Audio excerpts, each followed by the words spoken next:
தம் கிருபை பெரிதல்லோ என் ஜீவனிலும் அதே இம்மட்டும் காத்ததுவே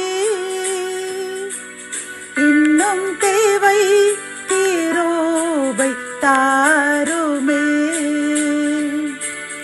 இன்னும் தேவை கிருபை தாருமே. தேவனுக்கே மகிமை உண்டாவதாக. சேனைகளின் கர்த்தர் ஊழியத்தின் மூலம் 19/6/2026 இன்று நாம் அறியவிருக்கும் கிருபையின் வார்த்தைகள் யோசுவா 6ஆம் அதிகாரம் 12ஆம் வசனம்.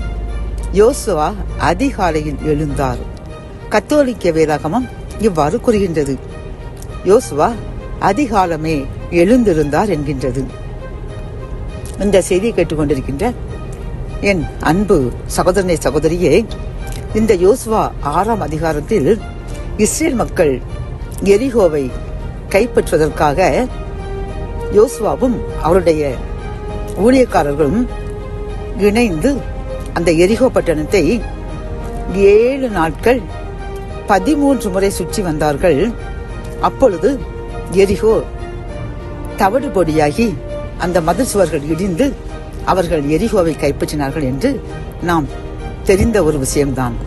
ஆனால் வேதாகமத்தில் பார்க்கும் பொழுது இந்த 6ஆம் அதிகாரத்தில் 12ஆம் வசனத்தில் யோசுவா அதிகாலையில் எழுந்தான் என்று பார்க்கின்ற பிரியமானவர்களே, அப்படி என்றால் அதிகாலமே எழுந்து சுற்றி வந்ததனால் தான் அவர்களுக்கு வெற்றி கிடைத்தது.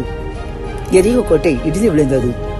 ஆகவே இந்த செய்தி கேட்டுக்கொண்டிருக்கிற நாமும் எரிகோ கோட்டை போன்ற பிரச்சனைகள் நம் முன் நிற்கலாம்.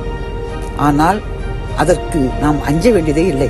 யோசுவாவை போன்று அதிகாலையில் எழுந்து நமது பிரச்சனையை இறைவன் சமூகத்தில் வைத்து நாம் ஜெபித்தோம் என்றால் கர்த்தர் நிச்சயமாக எரிகோ கோட்டையை எப்படி தகர்த்தெறிந்தாரோ அதே போன்று நம்முடைய பிரச்சனைகள், நம் சந்ததிகளுடைய பிரச்சனைகளை தவிடுபொடியாக்கி சுகத்தை தந்து, ஆசீர்வாதங்களை தந்து, செழிப்பை தந்து, மகிழ்ச்சியுடன் வாழ கிருபை செய்வார்.